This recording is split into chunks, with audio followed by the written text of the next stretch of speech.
కేవలం అల్లూరి సీతారామరాజు పుట్టినరోజు నాడే గుర్తొచ్చే పాండ్రంగి గ్రామం. ఏళ్లు గడిచిన ప్రభుత్వాలు మారినా గోస్తాని నది వంతెన మాత్రం ఎవరూ పూర్తి చేయడం లేదని గ్రామస్తులు అసహనం వ్యక్తం చేస్తున్నారు.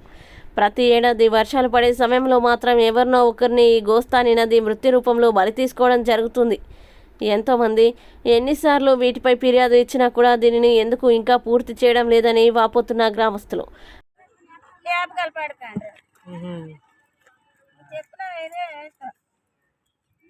ఎందుకు ఏటి చేయాలమ్మా, ఏటి కావాలమ్మా, మీకు ఏటి చెప్పండి, మీ ప్రాబ్లం ఏంటని అడుగుతాండ్రు.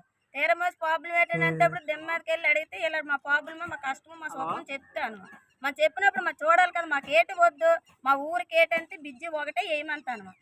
ఊరు కాలాలు దెబ్బ అయిపోయి ఉన్నాయి కాలాలు. ఆ కాలాలు ఎప్పుడో 3 నెలలకోసారి కాలాలు తీవిస్తాండ్రు.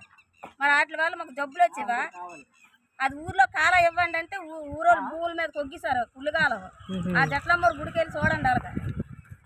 ఆ గుడికి వెళ్తే ఆ వాటర్ కూడా ఇందులోకి వచ్చేస్తుంది, కూడా ఇందులోకి వస్తుంది. అది వెళ్ళి అక్కడ తోకైపోయి అతని గొల్లోకి భూములు వాళ్ళకి కాండ్రేక ఒగ్గిస్తే వ్యవసాయం మానేశాడు. 3 సంవత్సరాలు బట్టి వ్యవసాయం మానేశాడు. ఊర్లో నీరు వెళ్ళిపోనాను.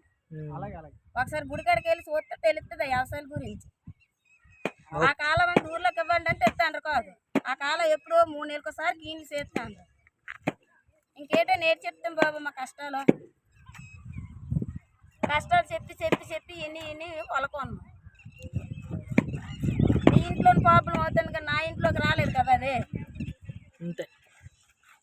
ఎవరికో ఏదో వాళ్ళే పరిగెట్టినట్టు పరిగెడతాంట అంతే.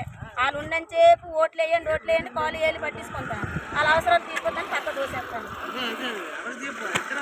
అంటే ఎలా చెప్పకపోతే అదే మరి మనం అది చెప్తాను, ఉన్న మాట చెప్తాను. మేము ఇది మాట చెప్పట్లేదు. మాకేటే అవసరం లేదు. మాకు ఓటీ బిజ్జి వేయమను. సంవత్సరానికి ఒకరు చచ్చిపోతాండ్రు ఇక్కడ. ఆ ఏటుకోటికి వెళ్తాండ్రు, అక్కడ ఒక 2 చచ్చిపోతాండ్రు. వైజాగ్ నుండి వెళ్ళిపోతాండ్రు, కొట్లకి వెళ్తాండ్రు, అక్కడ చచ్చిపోతాండ్రు. సంవత్సరానికి ఒక బలి తీసుకుంటుంది ఏ వచ్చినప్పుడు అల్లానా. అలాగే నోరు జ్ఞానం ఉంటుంది. ఏ నాయుడికి జ్ఞానం లేదు. ఎవరిదైనా వచ్చితే మింగేద్దామని నెక్కలను చూస్తాను. ఆ రకం ఉంటుంది ప్రభుత్వం ఇక్కడ. వాళ్ళ అవసరాలు తీర్చుకుంటాండ్రు, వాళ్ళ అవసరాలు లేని దోసి పారేస్తాండ్రు ప్రజల్ని.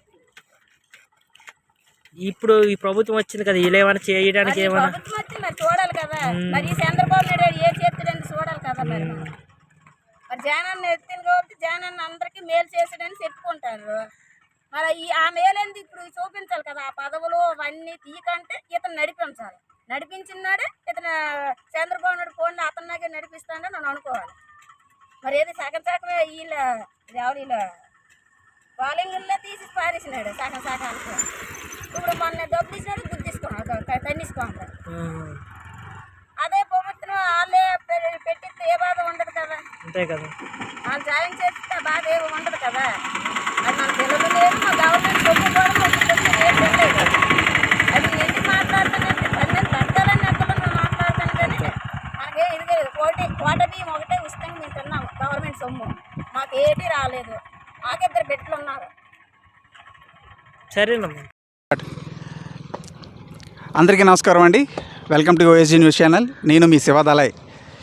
ఈరోజు మన్యం వీరుడు అల్లూరి సీతారామరాజు జన్మదినం పురస్కరించుకొని వాళ్ళ జన్మస్థలానికి అయితే మనం వచ్చామండి. అయితే కొన్ని ఏళ్ళగా మీరు చూస్తున్నట్టున్న బ్రిడ్జ్ అయితే ఉంది కదా, ఈ బ్రిడ్జి కొన్ని ఏళ్ళగా ఇలానే ఉందన్నమాట. ఇప్పుడు వచ్చేది వర్షాకాలం.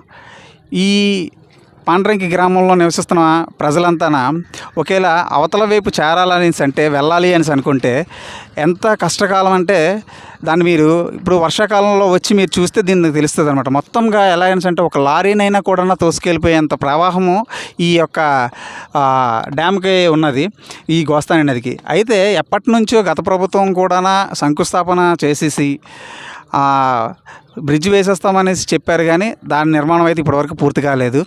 అదేవిధంగా గత ఏడాది కాకుండా ఆ గత ఏడాది జనసేన ఇన్ఛార్జ్ అయినటువంటి సందీప్ పంచకర్ల గారు కూడా అర్ధరాత్రి వరకు ఇక్కడే బైఠాయించి నిరసన తెలియజేస్తే మాకు ప్రత్యేకించి ఎట్టి పరిస్థితుల్లో కూడా ఈ బ్రిడ్జి రావాలనేసి చాలా నిరాకరణ కృషి చేశారు. కలెక్టర్ గారి చేత కూడా వాదించారు. అయినా కూడా 2 ఏళ్ళు గడిచినా కూడా ఇప్పటివరకు ఈ బ్రిడ్జి నిర్మాణం కాకపోవడానికి గమనార్హం.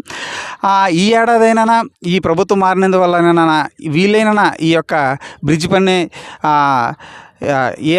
ఏ విధమైన అడ్డంకులు లేకుండా పూర్తి చేస్తారనేది తెలియాల్సి ఉంది. అదేవిధంగా అల్లూరి సీతారామరాజు గారు జన్మించిన జన్మస్థలం అనేసి అనగానే ఆయన జన్మదినం రోజు వచ్చి ఇక్కడ ఫ్లెక్సీలు పెట్టేసి కొన్ని కార్యక్రమాలు చేసి హడావిడి చేసి ప్రతి ఒక్క నాయకుడు వెళ్ళిపోతున్నారు తప్ప ఈయన జన్మస్థలం అయినటువంటి దీన్ని డెవలప్మెంట్ చేసే విధంగా ఇప్పటివరకు ఏ నాయకుడు అయితే రాలేదు. అదేవిధంగా ఇక్కడ ఆయన పుట్టినిల్లు అయితే ఒకటి ఉన్నది, దాన్ని ఒక మ్యూజియంగా చేసి ఆ మ్యూజియంలోని ఆయన గురించి అన్ని ఉన్నత వచ్చే తరం వారికి కూడా ఆయన గురించి తెలియజేస్తే చాలా బాగుంటుందనేసి అనుకుంటున్నాం. దీని గురించి ఇంకా ఈ ప్రభుత్వం స్పందించి ఇక్కడ మ్యూజియము ఈ యొక్క బ్రిడ్జి నిర్మాణమైన సక్రమంగా చేయాలనేసి కోరుకుంటున్నాం.